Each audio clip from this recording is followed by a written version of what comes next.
Scott and Briscoe back with you on SportsCenter AM. James Harden has now scored at least 30 points in his last 21 games, the fourth longest streak in NBA history. How good has he been? Well, he's averaging more than 43 points per game during this stretch, and only Wilt Chamberlain has more consecutive 30-point games. Let's go back to Mike Greenberg in New York. All right, Randy, thank you. Jalen here. And so, look, we knew, you told us yesterday in this spot that James Harden was going to put on a show. It's gotten to a point now where nothing he does surprises us. But 61 at the Garden is something else. What's your reaction? And I'm disappointed in myself because I said he was going to get 50. Yeah, you did. Know, ended up being a close game. The Knicks actually were playing well. But James Harden, this level of dominance, this offensive prowess, we have not seen it like this in a really long time because he does it in so many different facets.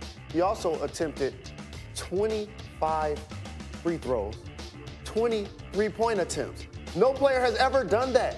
So this level of aggression plus effectiveness on the big stage was just phenomenal to watch. Quickly, and we'll have all morning to get into this, but on the opposite side of the spectrum is the Oladipo injury in Indiana. If he indeed is done for the year, which they fear, what will that mean for them? Man, I played for the Pacers for almost 6 years, and I really hate that for their franchise, for their fans, and in particular Victor Oladipo, who I covered since he was in college.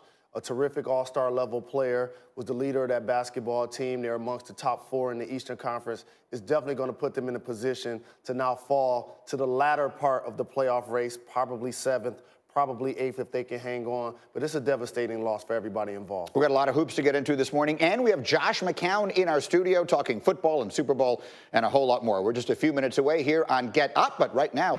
Back on SportsCenter AM, and this is bad for Victor Oladipo and the Pacers. A little disruptive defense in the second quarter has probably ended Oladipo's season. Leg bent awkwardly. Pacers did beat the Raptors. More on that in a second, but Oladipo's going to have an MRI today. Already, though, the team is describing the knee injury as serious. It's a tough situation to, lose. That kid has a beautiful spirit about him, and he is probably one, or if not, the most positive guy on this team. He's very, very key and vital to what we try to do each and every day. Like I said, we're going to continue to play, continue to try to take his spirit with us each and every game and make sure that we're ready. When bad things happen, of course, we take out the Twitter, and LeBron James did just that. You can go ahead and decipher the meaning of that. Look, Paul George had his injury when he played for the Pacers. He knows exactly what's going on, and you've got to feel for him. And Chris Paul could potentially make his return from injury later this week. Let's bring in Woj, because he's here. The Pacers, they're the number 3 seed in the East. So this not only impacts the Pacers, but it also impacts the Eastern Conference. Where do you want to start, Pacers or the Eastern Conference?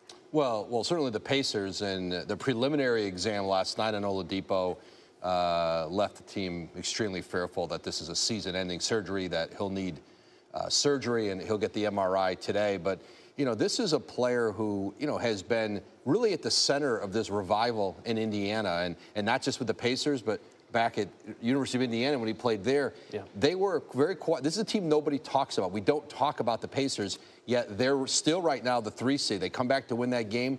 They're 32-15, and, this was a core group, tough-minded, really good defensively, that, you saw it last year against LeBron, almost took LeBron out of the playoffs early, and a team that nobody wanted to play in the postseason. Just a devastating injury, not only for Victor Oladipo, but this entire organization. You touch on the impact that he's had off the court in Indiana, the revival of such a basketball-mad state, right? And it's unfortunately a franchise that is well-versed in dealing with these catastrophic injuries to big-name players. I mean, not that long ago, Paul George went through something like this. How uniquely suited is that front office, is that ownership, to handle and absorb a situation like this? Well, listen, this team without Victor Oladipo earlier this season, they were 7-4. When they had to play without him last year, they were winless. And so, listen, you're not going to replace him. There's no trade out on the market.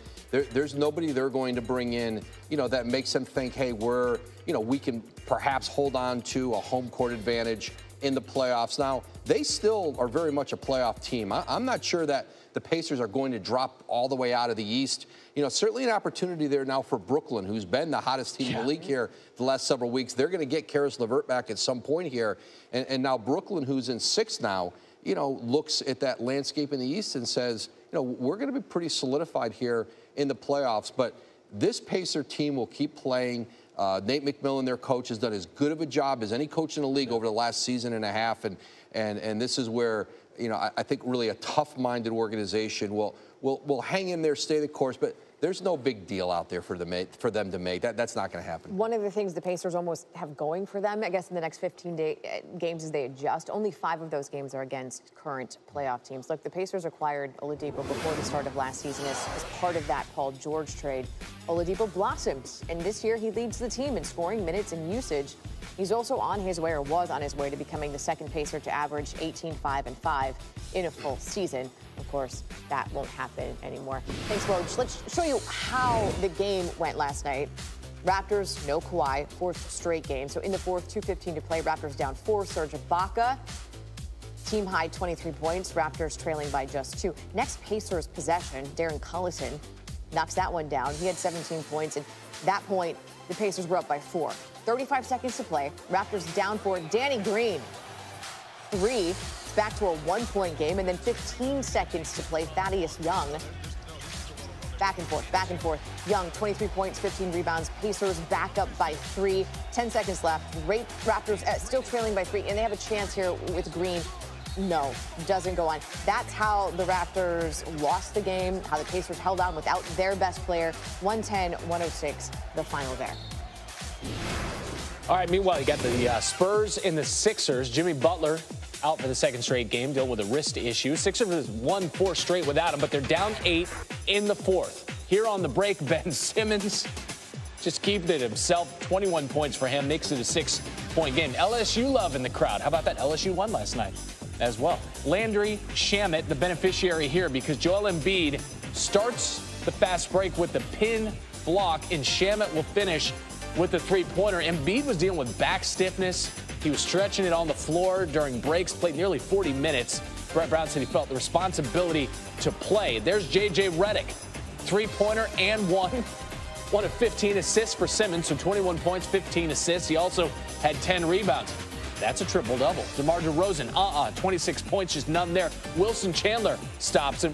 It eventually leads to a foul on Corey Brewer. Nice pickup for the Sixers has Brewer been. I mean, he's a 10-day contract. He's in there in crunch 10 minutes. Greg Popovich calls a timeout, wants to draw something up, get something going. Yeah, that's not it, man. That is not it. Rudy Gay inbounding to Marco Bellinelli. Instead, Simmons tips it away. 122-120. The Sixers hang on and get that win. How about Ben Simmons, his 20th career triple-double, becoming now the 3rd youngest player in NBA history to reach that mark. Only Oscar Robertson and Magic Johnson got their 20th career triple-doubles at a younger age. That is strong company to keep. Hey. It's time for half-hour headlines. James Harden is living his best life. The Knicks are living. We were having fun with it yesterday. The Rockets lost a few games. We said, hey, It's the Knicks. It's a get-right game or a get-hot game or a stay-hot game if you're James Harden. Here's the New York Post headline. Today, this morning, Madison Square Harden. That is tremendous. So easy. 61 points. Harden was hotter than a slice at Joe's on the roof of your mouth. 61 points at the Garden last night, career high for the Beard, franchise record for the Rockets. Harden just the 5th player in NBA history with multiple 60-point games. And the Rockets won. And he spoke to Ian Begley about a special night at a special place. Did you tune into the crowd at all? Like they would cheer you on some plays and then boo you when you go to the line. It was kind of, they couldn't figure out. They can figure out what they wanted to do, but I mean, I appreciate them though, honestly. Like they tonight they kept me going and made the game exciting for me. Do you see that everywhere you go? Nah, no, you don't. You don't. That's why this place is special. I'm just happy. Because they appreciate good basketball. Exactly. And I'm just happy I can give them a 61. Harden's teammates were singing his praises in the locker room after the game, with Gerald Green telling me, hey, we just need to keep feeding the beast right now. And we'll see if Harden can keep it going Friday against the Raptors, when the Rockets may get Chris Paul back from a hamstring injury. All right, Ian Begley, thank you, sir. James Harden, the 4th player to score 60 points at the current Madison Square Garden.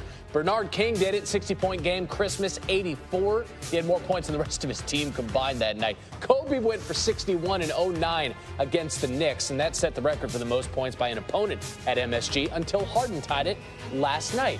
Carmelo Anthony set the record, 62 points, January 2014, against the Bobcats, who the Knicks routed by 29. Remember the Bobcats? Then you have the Beard, broke his own Rockets single-game record, 45.3 points per game this month, the most by any player in a month over the last 30 seasons. This is bad for Victor Oladipo and the Pacers. A little disruptive defense in the second quarter has probably ended his season. His leg bent awkwardly. You see it. He looks down and looks at it and then screams. That's not awesome. The Pacers did beat the Raptors last night. He will have an MRI today, but already the team is describing the knee injury as serious. Stan Van Gundy now using other words. Very scary moment in the Pacer game tonight with Victor Oladipo going down. First, you feel really bad for the player. High-energy guy, a guy that's a lot of fun to watch, and a guy who's about all the right things. You hate to see him go down. For the Pacers, it's equally devastating. He's their best player. They rely on him, especially late in games. Him going down probably takes them out of contention in the East. The Pacers are 7-11 over the last 2 seasons when Victor Oladipo doesn't play. Last year, they were worse. They were 0 for 7. This year, they're better, 7-4. However, only 2 of those 7 wins have come against teams currently in a playoff spot. Both times, the Jazz. Good news, 5 of their next 15 games are against current playoff teams. But there are still at least 20 games to go. And you got some hurt feelings, kind of. We'll get to Donovan Mitchell in just a moment. First, men behaving badly. This is in the first quarter. The first quarter. And Mason Plumlee has had enough of Derek Favors, and that feeling is entirely mutual. And we're going to talk about it, and then we're going to push. And then, oh, Plumlee is mad, big mad. And the fans, look at the guy in the blue shirt. He's like, hold me back. Did you see the fan in the blue shirt? I did. Made it about himself. And Nikola Jokic, you might hear from the league because he has strayed way too far from the bench during that altercation. Plumlee and Favors are ejected. Royce O'Neal and Denver's Will Barton, they got texts. That was the first quarter. Well, yeah, just the first. Nikola Jokic travels, and if that's not enough, Jay Crowder lets him hear about it, and then Jokic is like, to whom are you speaking? Jay? And Jay's just laughing at him, like laughing at him. So we go from the European to the Euro step, courtesy of Mitchell. Look at that move, in tight, yep, inside and out.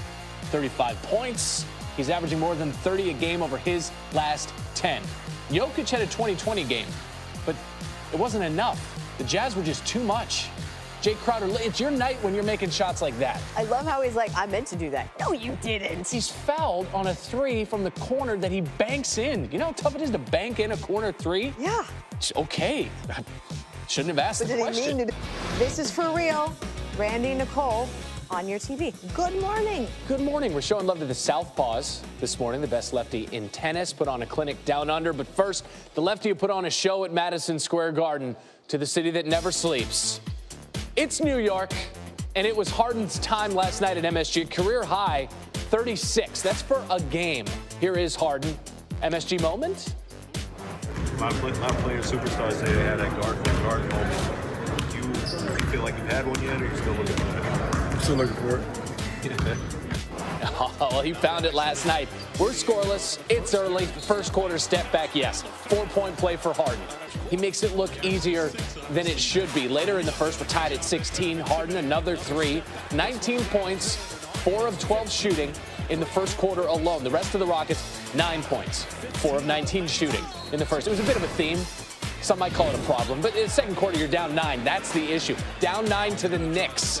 Harden working on Alonzo Trier. Too much contact. 3 and a foul. 4-point play. Harden has 25 points. We're still in the second quarter. That on Tim Hardaway Jr. Little butt pad. It's like, hey, man, you tried. You tried. 30-point streak, 21 games in a row. He only made 5 threes, though, did Harden. He shot 20 of them. Gets that to go at the buzzer in the first half. So he ties his career high at the Garden in the first half. Most in a half, 36 points, by a visiting player at MSG in the last 20 seasons. Now we're at 40 points, and we're still in the third. 66 career 40-point game ties Jerry West for the 10th most all time. Now Rockets up 4 in the fourth. Harden 49. Do I hear 50? How about it? His He's the 5th player to have multiple 50-point games against the Knicks. Wilt, MJ, LeBron, and Rick Barry, the others. Layup and a foul, 54 points. Are we going to get double nickel like MJ did, wearing the 4-5 back when he came back in 95? Harden, a steal, fouled. Knicks coach David Fizdale, he yells at official Natalie Sago. Sago's had enough, said, hey, take that for data. You're out. You're ejected. Harden, first player to attempt 20 free throws and 23s in the same game.